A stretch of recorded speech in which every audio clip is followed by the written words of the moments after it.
Manchester City have safely booked their passage into the Champions League quarter-finals following a routine 3-1 victory over Copenhagen at the Etihad tonight. A repeat of the first leg scoreline sees Pep Guardiola's side seal seamless progression to the last 8 with a 6-2 aggregate success, helped largely by 2 early goals this evening. Manuel Akanji and Julian Alvarez both found the net inside the opening 10 minutes, with Copenhagen goalkeeper Camille Grabara playing a huge role in letting Alvarez's tame effort squirm through his fingers. Former Southampton wide man Mohamed Elyounoussi briefly gave the visitors the smallest glimmer of hope just before the half-hour mark, before Erling Haaland restored the 2-goal lead in first-half injury time, as the holders cruised past the Danes. Tonight's win means Man City are now just the 3rd club in Champions League history to win 10 consecutive matches in the competition, after Real Madrid and Bayern Munich. For Copenhagen, it extends a miserable record away to English sides in the competition, as they are still yet to taste success on 8 previous visits.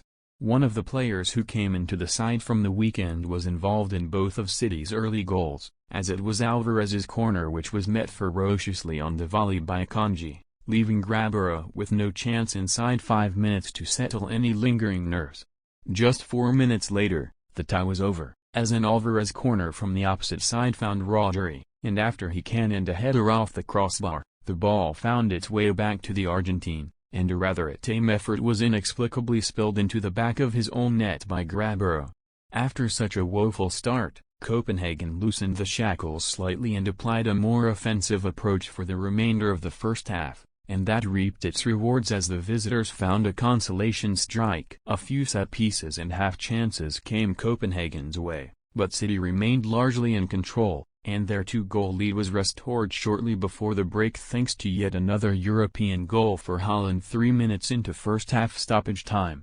Rodri's searching ball was controlled excellently by the Norwegian, and he held off the challenge of Elyounoussi before firing back across goal, leaving Grabara stranded and City on the cusp of the last 8. The comfortable scoreline saw Guardiola replace Rodri at the break, and take Ruben Dias off with a suspension looming should he pick up another yellow card, but there was a nasty-looking injury for Matheus Nunes, who looked to have dislocated his finger midway through the second half. Rico Lewis almost put some gloss on the scoreline late on for the hosts, but his deflected effort bounced back off the woodwork in injury time, as the match ended 3-1 to the citizens. City knew the job was done at halftime though, and while the performance was below par in the second period, there was no doubting their dominance across the tie, as they go into the hat for quarter-finals. Attention now turns to that huge encounter at Anfield against Liverpool on Sunday for City, while Copenhagen host Lyngby as they look to close a 3-point gap to Danish league leaders Midtjylland.